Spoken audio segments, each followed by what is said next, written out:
नमस्कार, आप देख रहे हैं हिंदी खबर और मैं हूं आपके साथ कीर्ति बिंदल। बुलेटिन का आगाज बड़ी खबर के साथ कर रहे हैं। छत्तीसगढ़ विधानसभा का पहला बजट सत्र 5 फरवरी से शुरू होगा। नवनिर्वाचित विष्णुदेव साय के नेतृत्व वाली भाजपा सरकार सत्र के दौरान अपना पहला बजट पेश करेगी।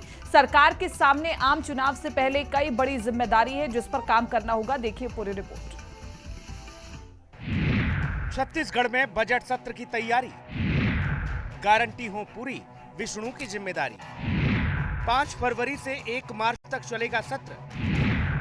झूठे वादे वाली सरकार, बता रहा विपक्ष। छत्तीसगढ़ का बजट सत्र 5 फरवरी से शुरू होकर 1 मार्च तक चलेगा। इसके लिए सभी विभाग बजट प्रावधानों की तैयारी कर रहे हैं। उम्मीद है कि इस बजट सत्र में महतारी वंदन योजना यानी हर महिला को साल में 12,000 रुपए के लिए भी बजट का प्रावधान होगा।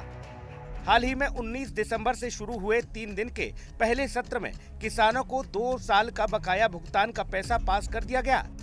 17 से 18 लाख लोगों को घर देने का वादा भी पूरा किया गया। पैसे की कमी के कारण महतारी वंदन योजना रुकी हुई थी, जो अब शुरू हो सकती है। भारतीय जनता पार्टी पूरी तरह से कृत संकल्पित है कि जो हमने चुनावी घोषणा पत्र में जो हमने वादा किया है, जो हमारी महतारी वंदन योजना जो हर माह महिलाओं को 1,000 रुपये देने की जो किस्त की बात है, उसे आगामी बजट में 5 फरवरी को जो बजट सत्र होगा उसे पूरा करने के लिए हम अपनी मैनेजमेंट हर तरीके से फुल प्रूफ कर रहे हैं और जो मोदी जी की गारंटी थी उसे पूरा करने के लिए हम हर संकल्प करेंगे। जहाँ तक बजट की बात है, केंद्र सरकार से भी मदद दिया जाएगा और राज्य की जो आर्थिक स्थिति है उसका विश्लेषण करके अच्छी तरह से हम जो टैक्स की चोरियां रोकने की काम हो या ज़्यादा से ज़्यादा राजस्व की हमें प्राप्ति हो, इस ओर हम काम कर रहे हैं। इस बार विधानसभा चुनाव में सभी पार्टियों ने जमकर मुफ्त की चीजें देने का वादा किया। हर राज्य कर्ज में डूबा हुआ है। कर्नाटक की कांग्रेस सरकार ने अपने वादे पूरे करने के लिए केंद्र से पैसे मांगे हैं। इस दौरान प्रधानमंत्री ने राज्यों के कर्ज लेने की सीमा को भी तय कर दिया है। ऐसा न हो कि राज्य इतना कर्ज ले लें कि वह उसे चुका भी न पाएं। कर्ज लेकर विकास का काम तो किया जा सकता है, लेकिन मुफ्त की रेवड़ियां नहीं बांटी जा सकती, जिसके चलते कोई पैसा वापस भी न आए। हालांकि राज्य में कांग्रेस ने भी खजाना खाली होने के बाद भी जमकर मुफ्त की रेवड़ियां बांटी, लेकिन कांग्रेस का कोई भी दाव चुनाव में काम नहीं आया। भाजपा ने जो डबल इंजन की सरकार बनने पर विकास होने का जो दावा किया था, उस डबल इंजन की हवा खुल गई है। जनता के वादों को पूरा करना दूर की बात है, सरकार चलाने के लिए मुख्यमंत्री विष्णुदेव साय जी की सरकार को 2,000 करोड़ रुपए का कर्ज लेना पड़ रहा है। आखिर डबल इंजन की इनकी केंद्र की सरकार राज्य सरकार को मदद क्यों नहीं कर रही है? ऐसे में किसानों से, महिलाओं से, नौजवानों के वादे को पूरा करना दूर की बात है। दरअसल राज्य की विष्णु सरकार के ऊपर बड़ी जिम्मेदारी है। जिम्मेदारी प्रदेश के विकास की, जिम्मेदारी रोजगार, शिक्षा, स्वास्थ्य, सड़क, बिजली, पानी, यहाँ तक कि गरीब पिछड़े आदिवासी प्रदेशवासियों की, और सबसे बड़ी जिम्मेदारी है मोदी की गारंटी को पूरा करने की। बहरहाल प्रदेश का खजाना खाली है और विकास योजनाओं की लंबी फहरिस्त। देखना होगा कि छत्तीसगढ़ में डबल इंजन की सरकार कैसे प्रदेशवासियों की उम्मीदों पर खरा उतरती है। रायपुर से संवाददाता निशा द्विवेदी के साथ ब्यूरो रिपोर्ट, हिंदी खबर। तो निश्चित रूप से महत्वपूर्ण सवाल है कि जब राजस्व का खजाना खाली हो और ऐसे में बहुत बड़े बड़े वायदे किए हो तो उसे धरातल पर उतारना थोड़ा मुश्किल तो हो जाता है। और ऊपर से केंद्र सरकार की ओर से भी जब एक ब्रैकेट लगा दी गई हो कि इससे ज्यादा कर्ज कोई भी राज्य नहीं ले सकता है केंद्र सरकार से, तब तो और ज्यादा मुश्किल हो जाती है। हम विस्तार से चर्चा करेंगे। तमाम मेहमान हमारे साथ बने हुए हैं। के.एस. चौहान हमारे साथ प्रवक्ता भारतीय जनता पार्टी से बने हुए हैं। के.एस. चौहान जी, आपका बहुत बहुत स्वागत है इस चर्चा में। जावेद खान हमारे साथ राष्ट्रीय प्रवक्ता कांग्रेस से बने हुए हैं। जावेद खान जी, आपका भी इस चर्चा में बहुत बहुत स्वागत है। कौशल स्वर्णवीर हमारे साथ वरिष्ठ पत्रकार के तौर पर इस पैनल में मौजूद है। कौशल स्वर्णवीर जी, आपका भी इस चर्चा में बहुत बहुत स्वागत है। के.एस. चौहान जी, अगर मेरी आवाज आप तक पहुंच पा रही है तो चर्चा की शुरुआत मैं आप ही के साथ करना चाहती हूँ। वो इसलिए कि बहुत से वादे किए गए थे भारतीय जनता पार्टी की ओर से। घोषणा पत्र जब हमने देखा महिलाओं के प्रति, बुजुर्गों के प्रति और इसके अलावा सरकारी पदों को भरना, ये तमाम वादे जो कि पूरे करने हैं आपको आगामी 5 सालों में, तो इस बार का ये जो बजट सत्र है किस प्रकार से रूपरेखा बना करके चल रहे हैं, वो भी तब जब 3 मार्च 2023 तक का आंकड़ा मैं बता रही हूँ 82,000 करोड़ रुपए का कर्ज है छत्तीसगढ़ पर।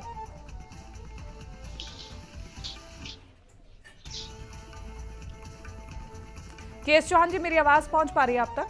हाँ, मिल रही है आवाज। मेरा प्रश्न आप तक पहुंचा केएस चौहान जी? जी जी, एक बार सवाल रिपीट करेंगे please. KS Chauhan ji, Bharatiya Janata party ने सत्ता में आने से पहले कई वादे किए थे, लंबी फहरिस्त है, मेरे पास पूरी लिस्ट भी है। आपने महिलाओं के लिए कई वादे किए कि विवाहित महिलाओं को हर महीने 12,000 रुपए दिए जाएंगे, बुजुर्गों के लिए कई वादे किए, गैस सिलेंडर को लेकर के कई वादे किए, और वो भी ऐसे में ये वादे किए गए जब ये 3 मार्च 2023 तक का मैं आंकड़ा बता रही हूँ 82,000 करोड़ रुपए का कर्ज है छत्तीसगढ़ पर। तो ऐसे में कैसे आप बैलेंस कर पाएंगे, कैसे आप जो तमाम वादे किए जा रहे हैं उनको जनता तक कैसे पहुंचा पाएंगे इस बजट के माध्यम से? जी जी जी, बिल्कुल बिल्कुल। मतलब मैं बता दूं कि ये जो बजट रहेगा हमारा 1,30,000 करोड़ रुपए से लेकर 1,35,000 करोड़ रुपए तक रहेगा, जो 7% पिछले बजट से ज्यादा रहेगा। पिछली बार जो बजट था वो 1,21,000 करोड़ का था। और हमारी जो प्रायोरिटी है, जिसके कारण छत्तीसगढ़ की जनता ने हमारे को विश्वास दिया है, आशीर्वाद दिया है, और वो है मोदी जी की जो गारंटी है, उसमें जो मुद्दे और उसमें जो हमने वादे किए हैं उसको प्रायोरिटी बेसिस पे करना हमारा लक्ष्य है, और उस पे हम लोग पूरी प्रक्रियाएं चालू कर चुके हैं। जैसे कि मैं आपको बता दूं कि जो धान खरीदी थी वो 1 दिसंबर से लेकर जो भी धान खरीदी हो रही है उसमें भले भुगतान आज जो है वो पुराने रेट से मिल रहा हो, लेकिन जो बेच रहे हैं किसान वो पूरे नए रेट से ही बेच रहे हैं। दूसरी बात, जो हमने अनुपूरक बजट पेश किया था लगभग 13,000 करोड़ रुपए का, उसमें हमने बहुत सारी मद, जैसे महतारी वंदन योजना हो गई, और जो हमने 25 दिसंबर को जो ऋण माफी की जो बात हुई थी, बोनस की जो बात हुई थी, वो हमने की है, और उसके बाद हमने 3,100 की घोषणा भी की थी। तीसरी बात, जो आज जो हमारा ये बजट चल रहा है, जो 80,000 करोड़ रुपए हमारे ऊपर पहले से कर्जा है, और उसके लिए हमारे वित्त मंत्री जो ओपी चौधरी जी हैं, वो लगातार मैराथन बैठक ले रहे हैं, और किस मदों में कैसे प्रक्रियाएं चालू होंगी, कौन कौन सी प्रायोरिटी बेसिस पे हमारे को जो करनी है वो मदों में चालू कर दी गई है। और हमारा ये लक्ष्य है, हमारा जिसके जो लक्ष्य के हमारा सिर्फ इतना ही लक्ष्य है कि जो छत्तीसगढ़ की जनता ने हमारे को आशीर्वाद दिया है, जिस विश्वास के साथ आशीर्वाद दिया है, उस विश्वास को हम पूरा करेंगे, और किसी भी सूरत पे करेंगे, और उसकी प्रक्रियाएं पूरी चालू हो चुकी हैं। ठीक है जी, ठीक है। मैं एक बार सभी से ओपनिंग रिमार्क ले लूं, फिर मैं आप सभी के बीच में इस चर्चा को ओपन कर दूंगी। और केएस चौहान जी, मेरी आपसे ये अपील भी कि आप थोड़ा सा फ्रेम से पीछे होकर के बैठ जाए, ताकि हम आपका एक बेटर फ्रेम लाइव डिबेट के दौरान ले पाए। जावेद खान जी, आपका रुख करना चाहूंगी। मुझे लगता है कि विपक्ष को शायद थोड़ा सा इंतजार तो करना ही चाहिए। ये पहला बजट रहने वाला है, तो आपको कहीं ना कहीं देखना होगा, जांचना होगा, परखना होगा कि जो वादे किए गए भारतीय जनता पार्टी की ओर से वो इस बजट के माध्यम से पूरा कर भी पाएंगे या नहीं, या फिर पहले से ही ये जो टीका टिप्पणी शुरू हो गई है, तो बार बार विपक्ष से यही कहा जा रहा है कि थोड़ा सा धैर्य और थोड़ा सा संतोष और थोड़ा सा टाइम भारतीय जनता पार्टी को देना होगा। नमस्कार कीर्ति जी, आपको, आपके सभी दर्शकों को, सभी मीडिया पैनलिस्ट को मेरा नमस्कार।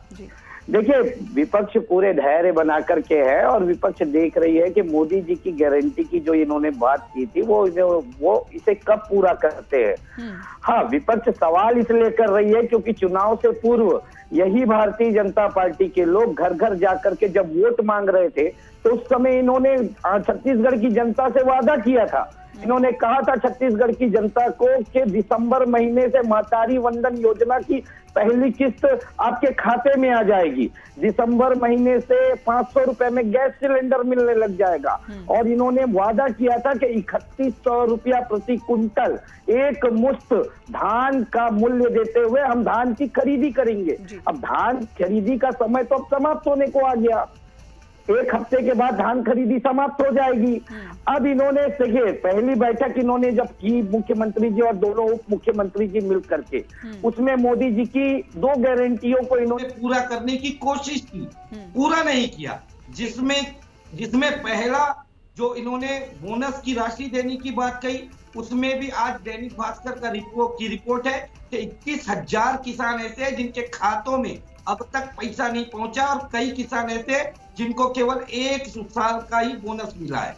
दूसरा 18 लाख ये इन्होंने जो आवास बनाने की बात करी, उसमें भी बजट इन्होंने उतना ही अभी जारी किया है जितने में कुल मिलाकर के 2 से 2.5 लाख घर ही बन सकते हैं, लेकिन ढिंडोरा ये पूरे 18 लाख का पीट रहे हैं। तो कोशिश की है और विपक्ष देख रही है।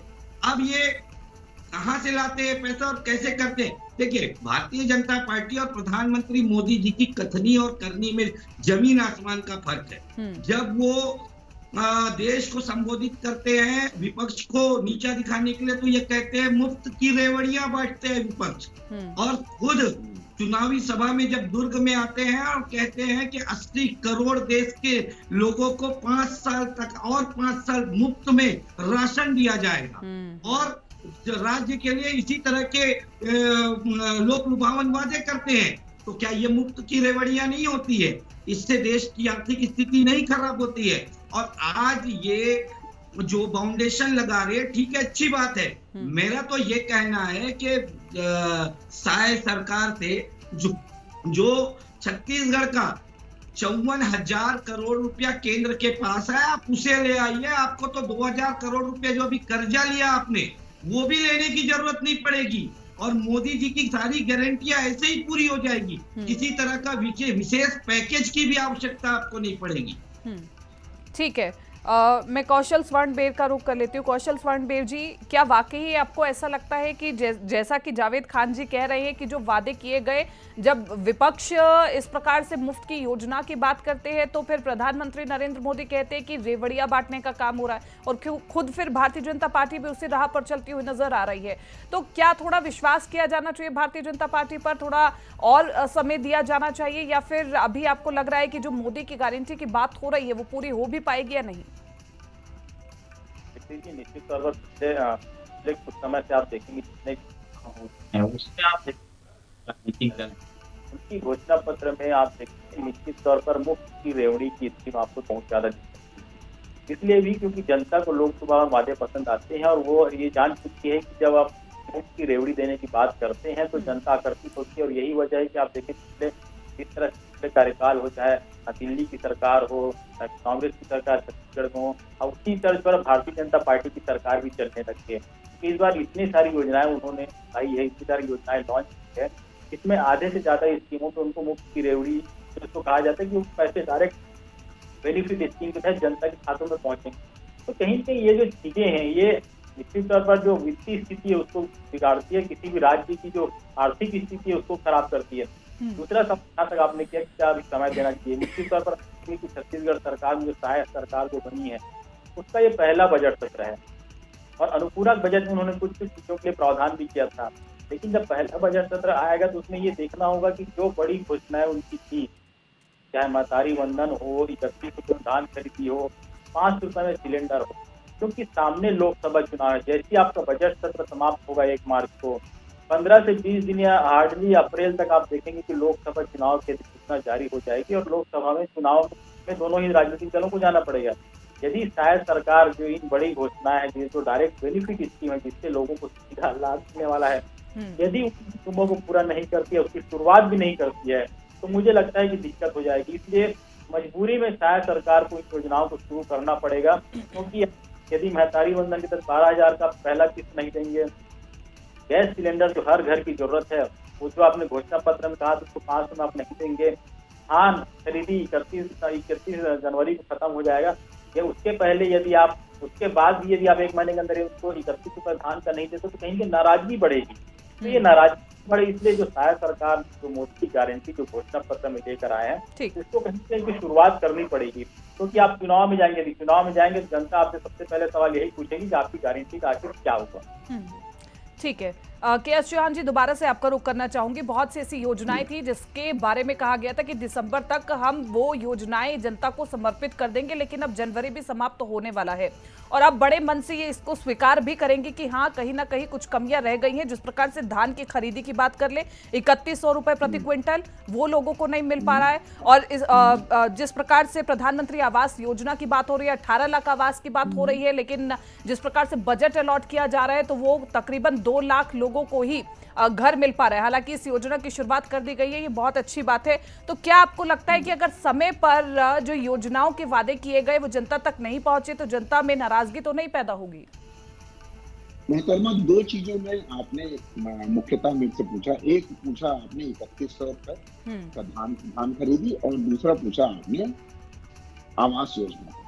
तो मैंने दोनों आपको बता दूं कि मैं और सिर्फ एक क्वेश्चन पूछना चाहता हूं कि जब 2018 में भूपेश सरकार बनी थी और जब इन्होंने वादा किया था राजीव गांधी न्याय योजना के तहत 12 जो उनका जो समर्थन मूल्य था केंद्र का वो तो मिल रहा था उसी समय, लेकिन पहली किस्त इन्होंने 4 किस्तों में पैसा दिया। पहली किस्त इन्होंने कब दी? तो मैं ये पूछना चाहता हूँ साथी प्रवक्ता से कि पहली किस्त कब दी, ये मेरे को आप बताइए। पहली किस्त बताइए, बताइए पहली किस्त कब? ठीक है, जावेद खान जी से मैं पूछ लूंगी। आप अपना जवाब पूरा कर लीजिए, फिर मैं जावेद खान जी से आपका सवाल पूछूंगी। इन्होंने पहली किस्त दी 21 मई 2019 को, जब पहला बजट सत्र चले गया उसके बाद, क्योंकि बजट सत्र में ये सब चीजें पास करनी पड़ती है, उसके बाद इन्होंने पहली किस्त दी। लेकिन हम तो बाद में पूरी किस्त देने वाले। दूसरी बात ये बात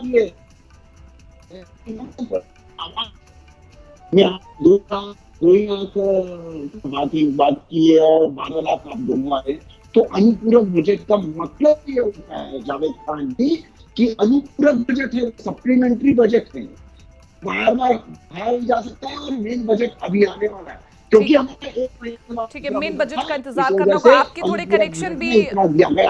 कनेक्शन भी वीक आ रहे हैं। हम बहुत मुश्किल से ये आपकी बात को समझ पा रहे हैं के.एस. चौहान जी, लेकिन ठीक है, हम कमोबेश समझ गए हैं आप कहना क्या चाह रहे हैं। जावेद खान जी, यही मैं कह रही हूँ कि किसी पर उंगली उठाना विपक्ष में रहते हुए बहुत आसान होता है और विपक्ष का तो मतलब ही यही है कि आप लगातार सरकार की कमियों को उजागर करें। लेकिन जब आप सत्ता में थे, जिस 80,000 करोड़ रुपए के कर्ज को मैं कोट कर रही हूं, वो कांग्रेस की सरकार के समय में ही था। तो उस समय किस प्रकार से बैलेंस किया जा रहा है? बिल्कुल कीर्ति जी, 80,000 करोड़ रुपया कर्ज हुआ, वो इसलिए भी हुआ क्योंकि छत्तीसगढ़ की सरकार ने काम किया और केंद्र सरकार ने सहयोग नहीं किया। जो डबल इंजन की सरकार ये कह रहे हैं ना, अब तो इनको सहयोग नहीं करा तो फिर केंद्र सरकार से ही तो आपने लिया ना। सुनिए, आरबीआई से लिया, केंद्र सरकार ने क्या सहयोग किया? केंद्र सरकार ने अगर सहयोग किया होता तो 54,000 करोड़ रुपया जो राज्य का अभी तक बकाया बचा हुआ है वो दे दिया होता समय पे, तो आवास भी बन गए होते, जो हमने नियमितीकरण की बात की थी वो भी पूरे हो गए होते। दूसरी सबसे बड़ी बात मैं आपको बताना चाहता हूँ, देखिए, न्याय योजना के जरिए हमने 2.25 लाख, युवा वितान के जरिए हमने 132 करोड़ एक एक करके अपनी बात जावेद जी को पूरी कर लेने दीजिए। 58 करोड़ रुपए मजदूरों को भुगतान हमने किया, 14 लाख। जावेद जी बहुत स्पष्टता के साथ आप बात रखिए, क्योंकि अगर आप किसी भी राशि को कोट करेंगे तो फिर ऐसे भी कांग्रेस पर सवाल उठेगा। किस प्रकार से आप 54 करोड़ की बात कर रहे हैं? अगर मैं गलत नहीं हूं, आप 54 करोड़ या 54,000 करोड़ की बात कर रहे हैं? 54,000 करोड़। ये कौन सी केंद्र सरकार से पैसे लेने हैं? जीएसटी के पैसे हैं, राज्य सरकार के जीएसटी का पैसा है, जीएसटी का हिस्सा है राज्य। आ रही हूँ के.एस. चौहान जी, आ रही हूँ। देखिए, हम आज भी कहते हैं इनसे, हमने आप क्या कहा, विपक्ष सिर्फ देख रहा है और इनका इंतजार कर रहा है और सिर्फ इनकी गारंटियों को याद दिला रहा है। ठीक है, के.एस. चौहान जी, ये मैंने अक्सर देखा है जहां पर जिन राज्यों में बीजेपी की सरकार नहीं है वहां पर अक्सर, खासतौर पर जहां पर कांग्रेस की सरकार है, वहां पर अक्सर ये बोला जाता है कि हमें जीएसटी का भुगतान नहीं किया जाता, जिसकी वजह से एक बड़ी राशि केंद्र सरकार के पास फंस जाती है और हमारे जो विकास के कार्य होते हैं वो रुक जाते हैं।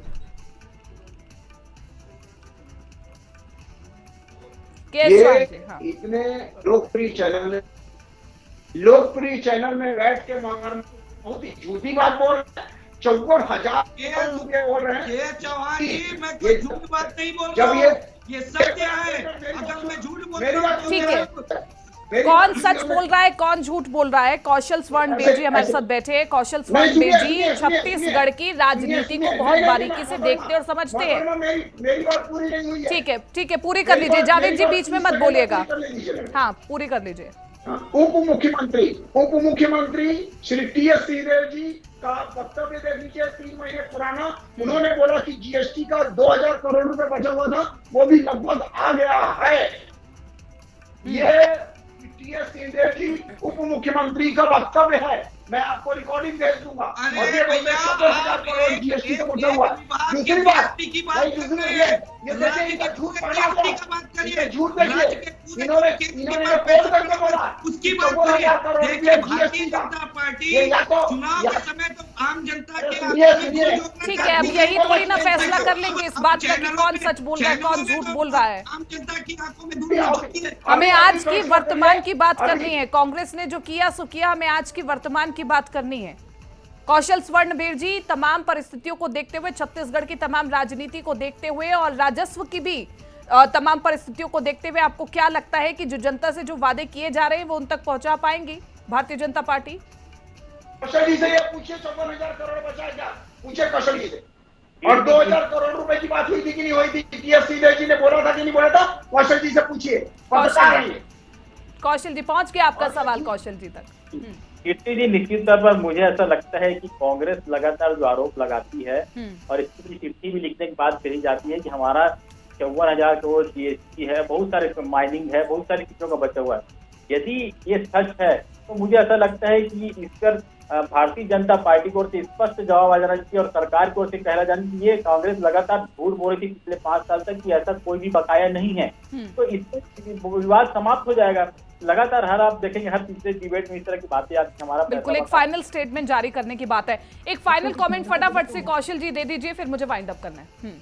निश्चित तौर पर आप देखेंगे गारंटी को यदि पूरा करना है तो आपको वित्तीय व्यवस्था मजबूत करनी होगी, आपको राजस्व की व्यवस्था करनी होगी। बिल्कुल बैलेंस बना करके चलेंगे तो सब कुछ सही से हो भी पाएगा। आप सभी का बहुत बहुत शुक्रिया इस चर्चा में जुड़ने के लिए, अपनी प्रतिक्रिया रखने के लिए, अपना समय देने के लिए बहुत बहुत शुक्रिया। लेकिन निश्चित रूप से जो भारतीय जनता पार्टी की ओर से वादे किए गए हैं, अब उन्हें कांग्रेस ने जो इतिहास में किया सो किया, उसमें झांकने की जरूरत नहीं है। वर्तमान में क्या करना है उस पर ध्यान देने की जरूरत है और जो वादे किए हैं अगर जनता तक पहुंचा पाएंगे तो निश्चित रूप से जनता का जो विश्वास होगा वो बरकरार रहेगा भारतीय जनता पार्टी पर। फिलहाल इस चर्चा में मेरे साथ इतना ही। दीजिए इजाजत, नमस्कार।